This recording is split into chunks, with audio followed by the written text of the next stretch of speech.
Hey HitPoint friends, welcome back to the channel. Jeremy here again with episode 6 of our Miami Dolphins historic rebuild. I wanted to jump in here though really quick, just give you guys a quick update. I did hear some news when it comes to Madden 21 that there might be a patch coming out towards the end of the week that will have a direct effect on franchise, where some of the improvements they've talked about making may be coming. Don't know for sure, not quite sure what it could be. But with that, they can't confirm yet if whatever changes are coming, if they will be compatible with current franchises. So you will see a delay on the Miami Dolphins Madden 21 episodes. I'm not going to record any more of those this week. Just going to pump the brakes a little bit on that. Wait until there's confirmation of one way or the other. Because I do feel like even if I have to start over, it won't be too hard because I simulated the first season. And we simulated every week so far, except for the ones where we played to get development traits. I'll try to make sure to get the guys that I already had, just like Alvin Kamara, stuff like that. I'll try to make sure I get them onto the team. And I'll make that switch to get Preston Williams up to superstar mode. All those things, I'll do all the behind the scenes stuff to get us where we need to be to do episode 4 of the Madden 21 Dolphins rebuild. Just wanted to let you know there probably won't be an episode for that this Friday. You may see instead a rebuild episode of probably either the Falcons or the 49ers until we get confirmation what's going on with franchise mode in Madden 21. But enough about all those logistics. Let's jump into this episode. We are in season 2008 going into 2009. We're in the off season right now. And we're going to see what can we do for the Dolphins here in the offseason. So I've been thinking about it, and I think I am going to try to bring back Fitzgerald and try to trade away Brandon Marshall. I don't need all three of these guys. Brandon Marshall's 25, so I don't really need to keep him around. So if we could move him, maybe get another first-round pick out of that, and bring back Fitzgerald, that would be prime for us, and we have potential of getting somebody really good in the draft then. So we got to try to bring back Fitzgerald. We've got the cap space. Definitely we'll do a 5-year deal. Puts us right behind the Steelers. So we're going to have to up it. He's going to be a little big cap hit for us. I might not actually be able to do this. They're telling me I don't have the cap room.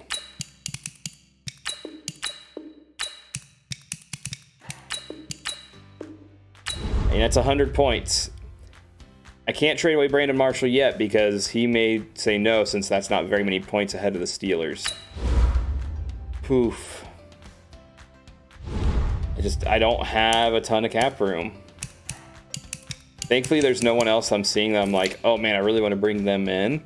Otherwise, we'd be in a really tough spot. I just want to confirm that because that might sway my decision.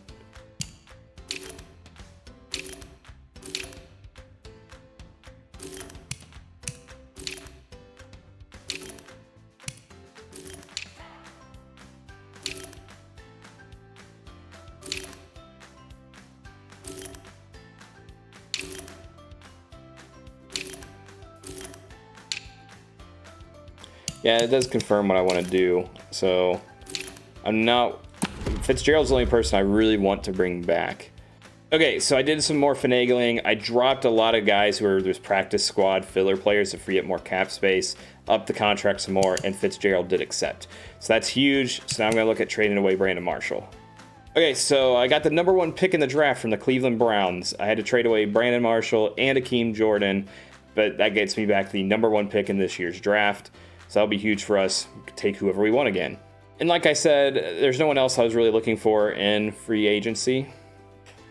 So we're set now. Going into the draft, we got a lot of depth we need, but our starters are great. And we got Austin and Amendola, and I'm going to be keeping an eye on Julian Edelman. I'll probably actually be bringing him in. So we're going to have a lot of slot type guys, which isn't bad because Fitzgerald and Calvin Johnson are going to be our 1-2 punch. Let's get this going. We're going to go into the 2009 draft. We're going to see who we can get. Right off the bat, I'm going to look at trades just because I might get something really good. Bills want to trade up. They'll give me their first rounder next year and their first and second this year. Just have to go back to pick 5. Oakland is offering for me to go back to pick 8, and I'll get the same type of picks. With who is available, that actually might be tempting. There's some good guys in here, but there's no one that I'm like, yes, I really want to take him, other than Alex Mack. Alex Mack is the only guy that I would really want to take. And Clay Matthews. I forgot about Clay Matthews.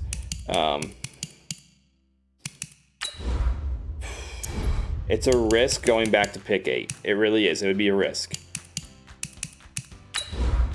But there's enough guys here.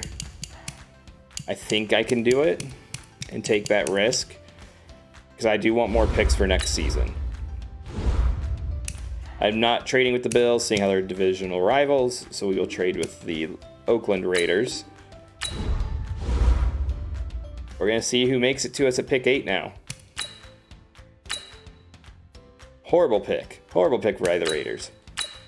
Matthew Stafford goes to the St. Louis Rams. No longer a Detroit Lion. Lions aren't even in the top 10 for picks. Tyson Jackson. Okay. Hayward Bay goes to the Chiefs. Looking good for us. Bills take Eugene Monroe. BJ Rahi goes to the Eagles. Andre Smith goes to the Buccaneers. It's our pick. The guys that we'd be interested in are still available. Question now becomes, do I take Alex Mack or do I take Clay Matthews? I could use either one. Alex Mack is 23. Clay Matthews is 23. So same age. Clay Matthews would be a huge addition for our linebacking crew.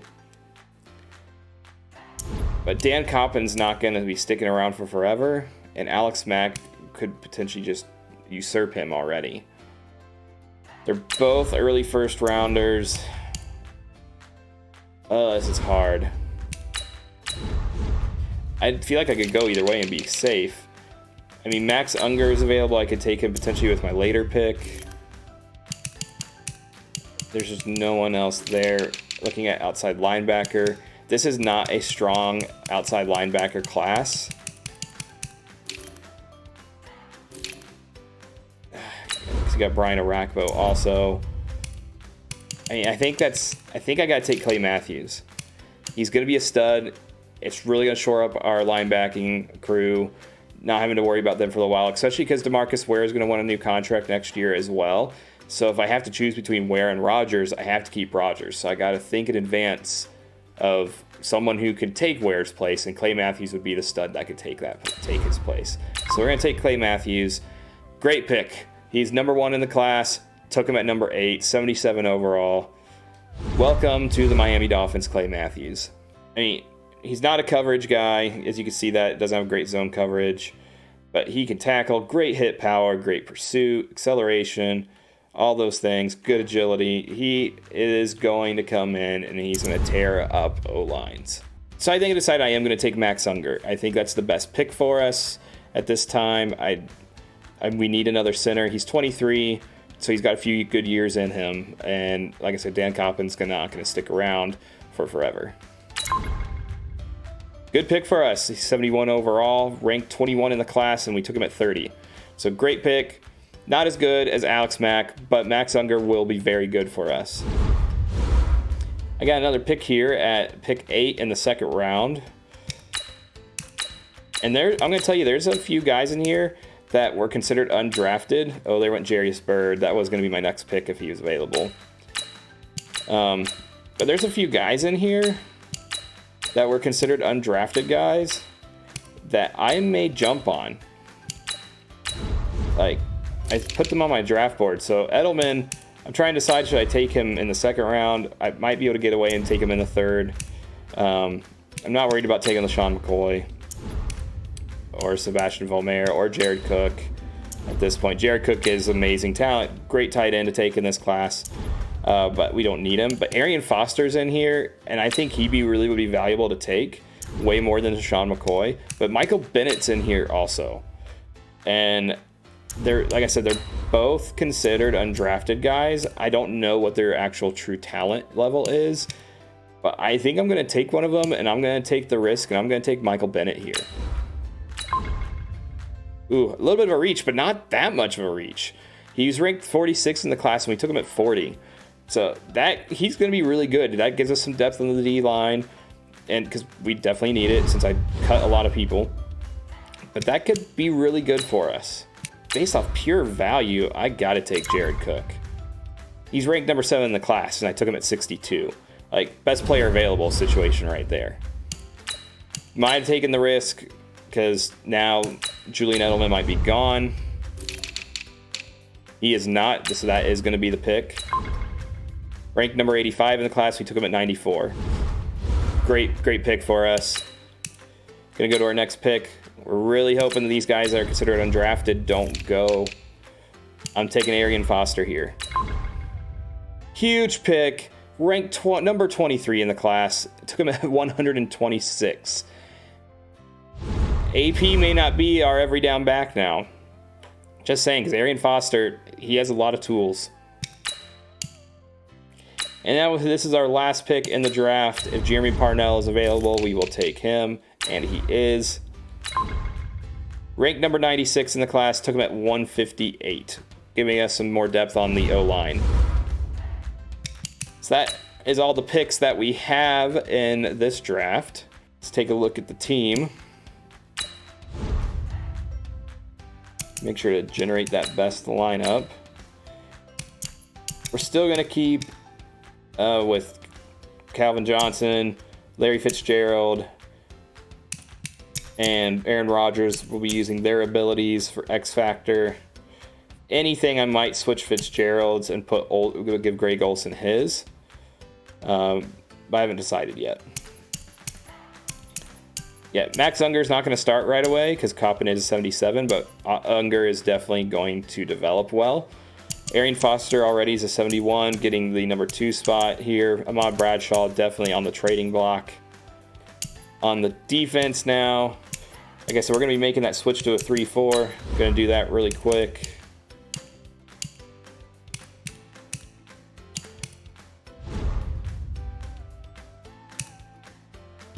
It does give us in linebacker positions Willis, Mayo, DeMarcus Ware, Puz Lesney, all starting right now. Clay Matthews will for sure jump ahead of Puz Lesney, so I'm going to just go ahead and do that because I believe he is the better value and the better player.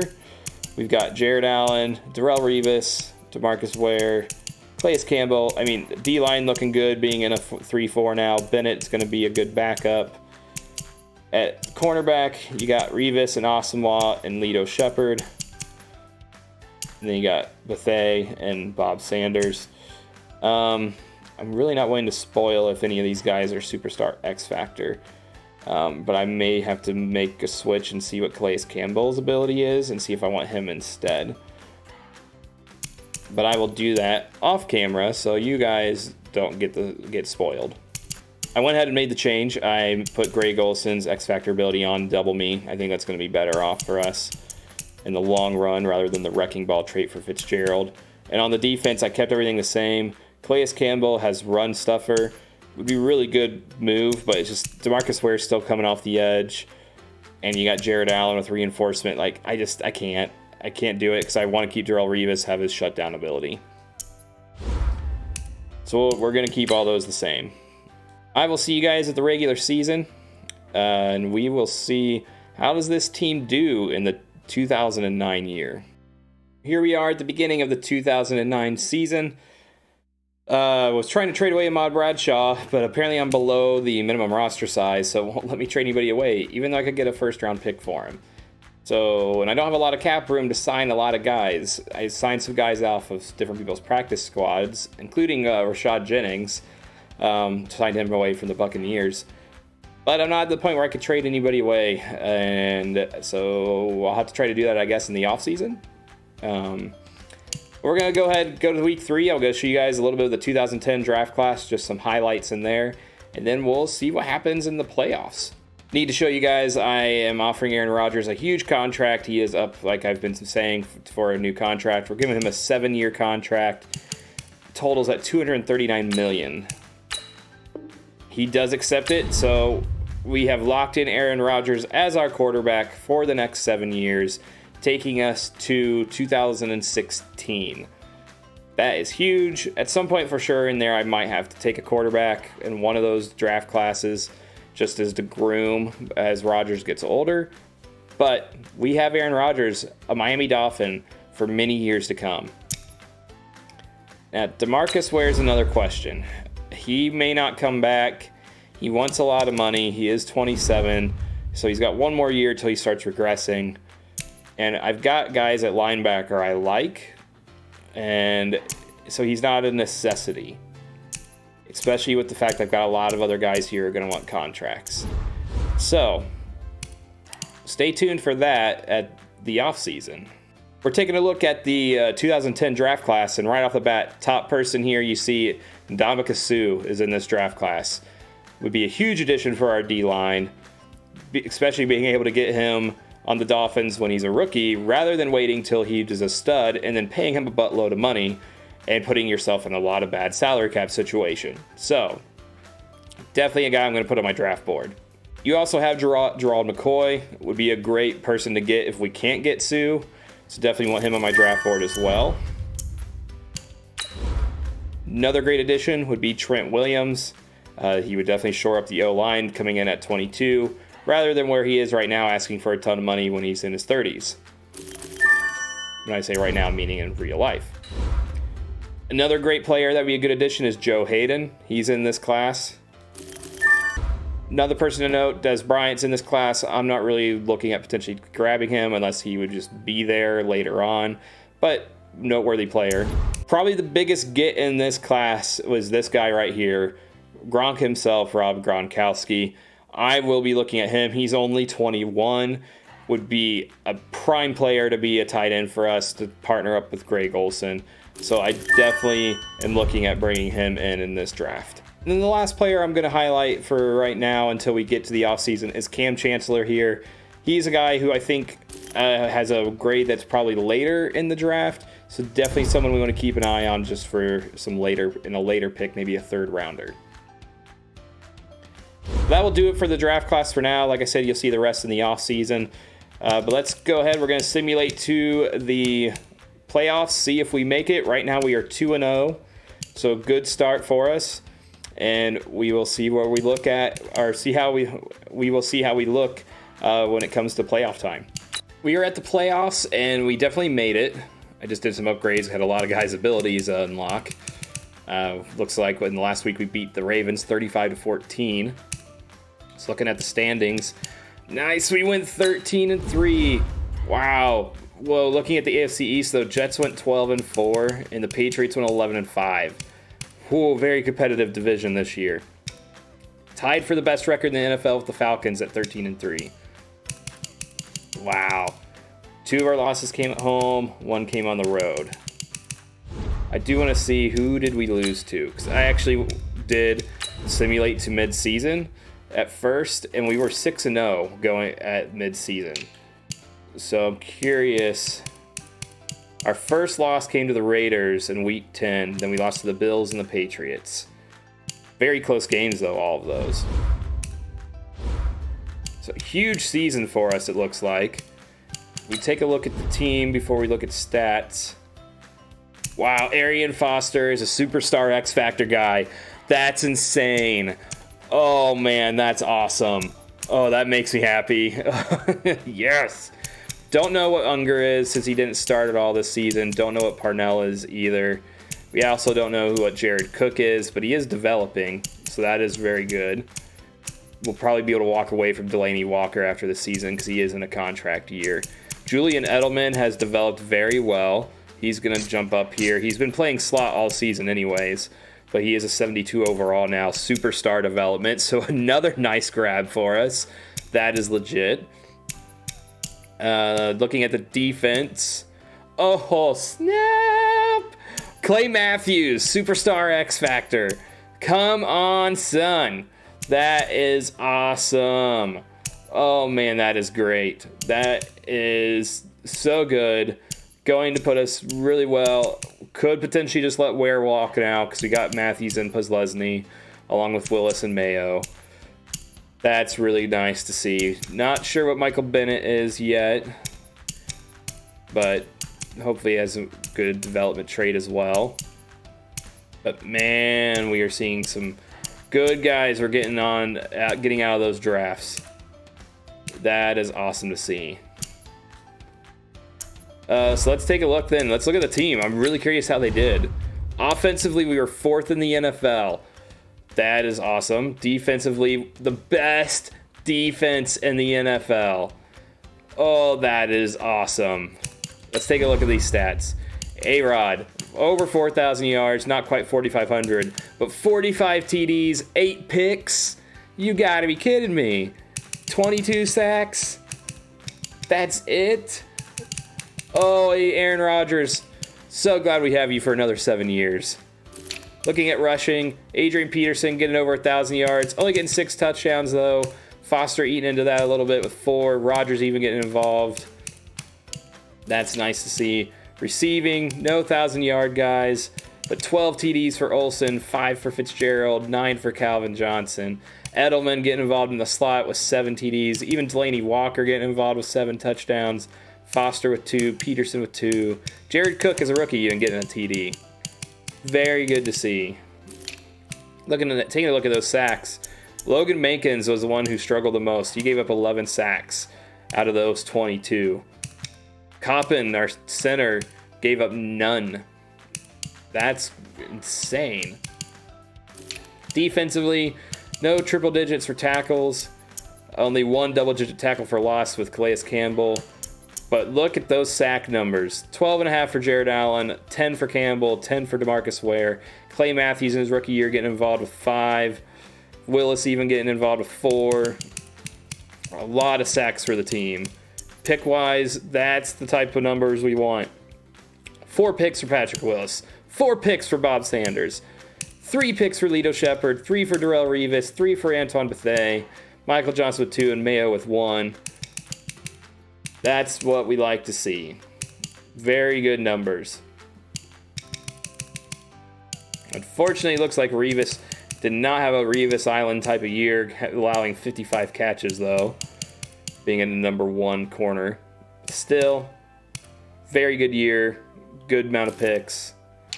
That is good. Those are the numbers we like. Great numbers. Let's take a look at the awards now. Yes, finally. Aaron Rodgers, MVP. Oh, hasn't been able to get MVP for a while. Nice to see that. Tom Brady coming up at number 2. No other Dolphins on the list. Chad Pennington, though, getting on the list again. Coach of the Year goes to Herm Edwards.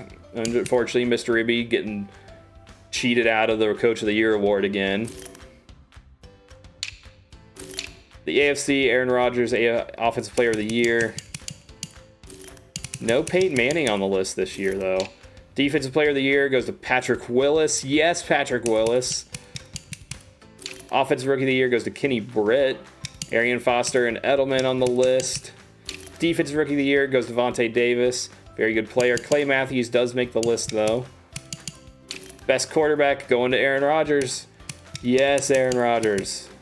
Best running back goes to James. Adrian James again. He's gotten that award a lot. Adrian Peterson does make the list. Best wide receiver goes to Kenny Britt. That's a great pickup then for the Patriots. Calvin Johnson breaking into the list, though. Good. Our O-line leading the awards for offensive linemen. Best O-lineman. You got Joe Thomas, Mankins, David Deal, Evan Mathis. Few people later, Dan Coppin. Carl Nix even getting on the list. Best D-lineman goes to Darryl Tapp. Jared Allen, Calais Campbell, both on the list, though. Best linebacker goes to Michael Boley. That's unfortunate, seeing how Patrick Willis got Defensive Player of the Year. You think he would have gotten this award. Best defensive back goes to Aaron Ross, but Bob Sanders and Darrelle Revis and Lito Shepherd all getting on the list. Oh, I am pumped for these playoffs. We're facing the Jets. Divisional game in the divisional playoff round. We are jumping in here. Gonna see how the simulation does. Going to Megatron. First down. Whew, that was nerve-wracking. Let's go. All right, Adrian, we're giving you an opportunity. Take this in. Let's go one more. Bang, Nice, walk it in there. Go, run. First touchdown of the game. We'll do a post-field drag here. Looking for Fitzgerald up the middle or Megatron. But we got Edelman going to the outside. Oh, that's where we're going. Edelman, first touchdown of his career in a playoff game. We got 6 all day. Showing why he is that possession type of receiver. Second and 1. Blue Dan. Looking for Edelman down the middle. Got the linebackers covering him. Oh, Edelman. Oh, wow, that will. I'm okay with that. You could drop that. That was a hard pass to catch, but he almost did, and that would have been amazing. 90 Wolf. Check Mike 54. Hey, Charlie. 54. Let's go defense. Big rip. Oh, right up the middle to Olsen. Touchdown, Greg Olsen. So Julian Edelman is a player I've liked. He is a great possession wide receiver. When Miami were idiots and traded away Wes Welker to the Patriots, looking back, they were really stupid that they never replaced him with anybody, and they potentially could have drafted Edelman.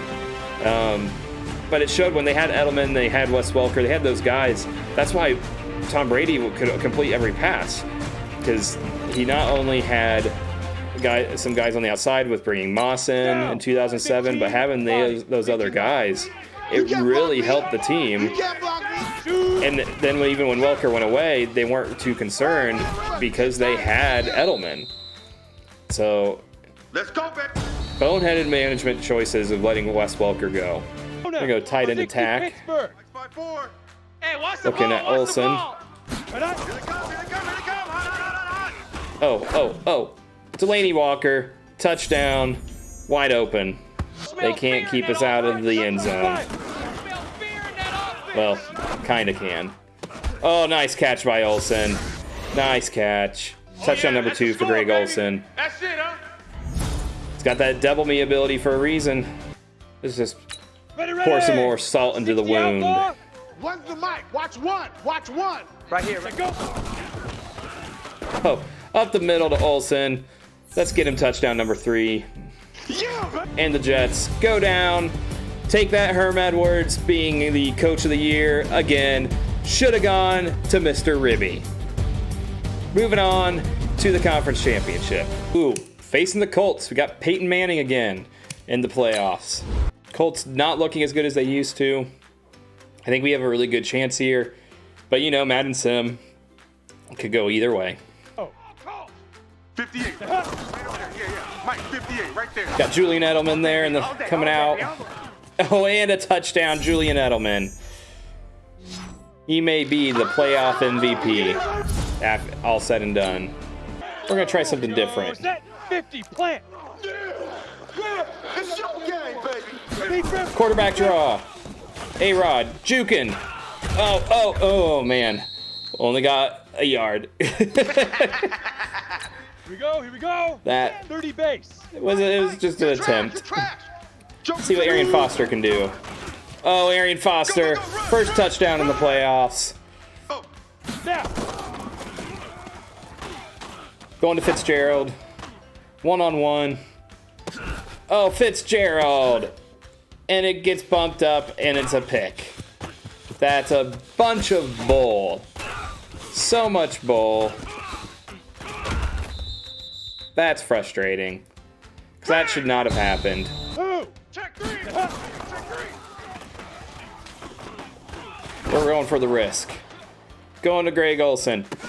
Oh, Greg Olsen. They did double him, so I know that was a risk. And this is a risk too. We're going for it on 4th down. You could say I'm an idiot. 60 Pittsburgh.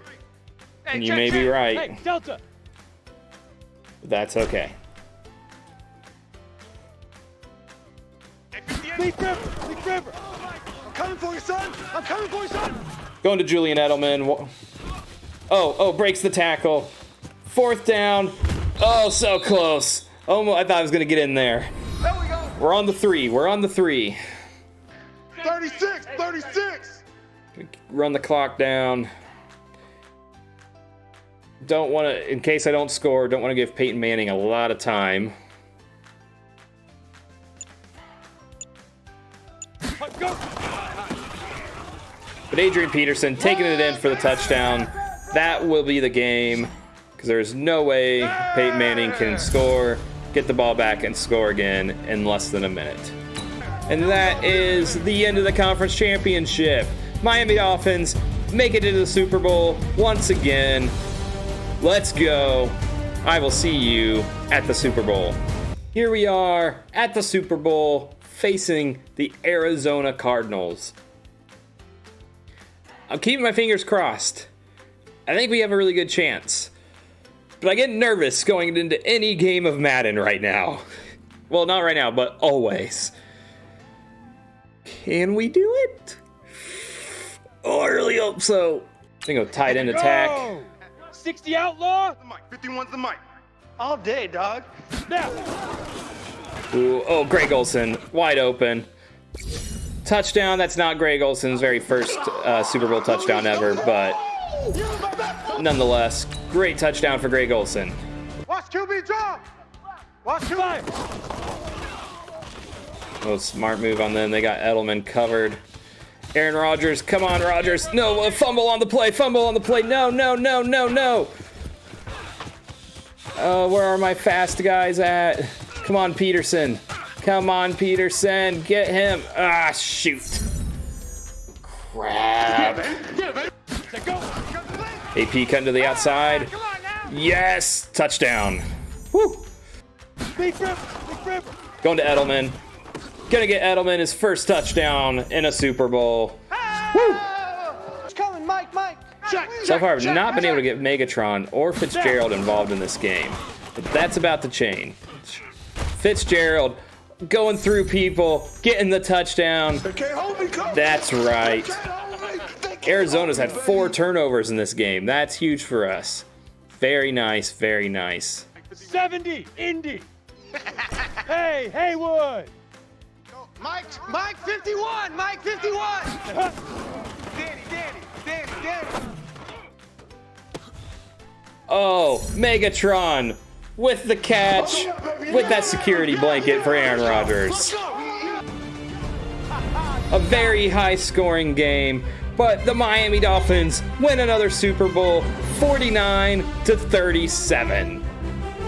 I don't remember how many Super Bowls that's been. Let me know in the comments below if you've been keeping track. I hope you guys really enjoyed this, though.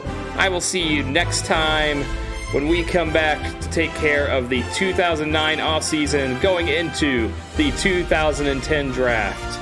Thank you so much. Don't forget to hit that like button and subscribe. Trying to get to 100 subscribers by the end of September. You guys are the best. Can't do this without you. Again, very serious here. Your guys' support is the only reason why I keep on doing these Madden videos.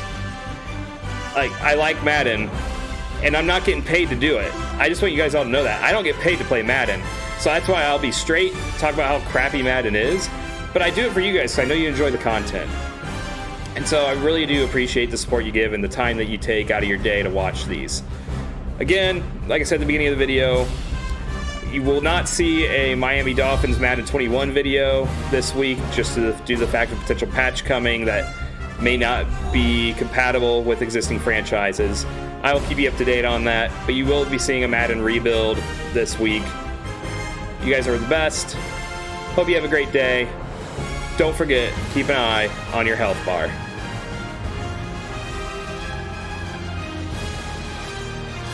Julian Edelman. He doesn't even get to be up on the stinking stage.